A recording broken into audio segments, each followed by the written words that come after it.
गिरणी फाटा येथे आज सायंकाळी झालेल्या भीषण अपघातात एका महिलेचा मृत्यू तर तिचा मुलगा गंभीर जखमी झाला आहे।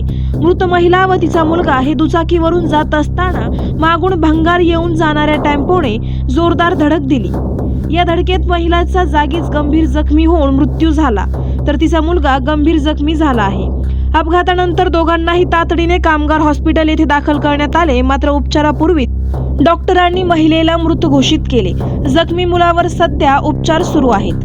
मृत महिलेचे नाव मंगल पठारे, जखमी मुलाचे नाव अनिकेत पठारे, राहणार गांधीवाडी, टिळकनगर। अपघात घडवणारा टेम्पो चालक घटनास्थळावरून फरार झाला असून पोलिसांकडून त्याचा शोध सुरू आहे। टेम्पो क्रमांक MH20 AA 9111, दुचाकी क्रमांक MH17Y 6070। अपघाताची वेळ सायंकाळी सुमारे 6:30 वाजता। घटनेची माहिती मिळताच पोलीस घटनास्थळी दाखल झाले असून पुढील तपास सुरू आहे। तुमचं नाव काय? माझं नाव संतोष पठारे। नेमकी काय घटना घडलेली आहे? नेमकी घटना अशी घडली की जी मयत व्यक्ती ती माझी चुलती आहे आणि त्यांचा जो मुलगा तो माझा चुलत भाऊ आहे। तिला झाले की संध्याकाळी 6-6:30च्या दरम्यान ते भाजीपाला घेऊन घरी येत होते।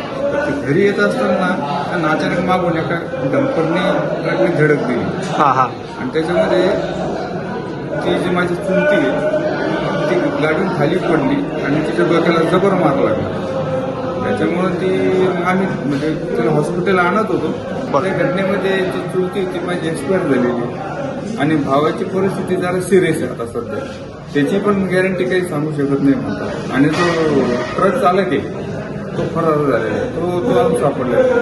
सदर मयत व्यक्ती ही माझी चुलती असून तिचं नाव मंगल पठारे आहे आणि जो भाऊ आहे माझा चुलत भाऊ त्याचं नाव अनिकेत पठारे आहे।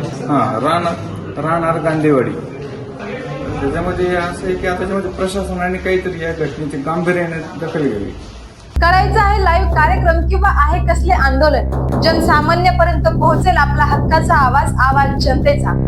बातमी व जाहिरातीसाठी संपर्क करा स्क्रीनवर दिलेल्या नंबरवर।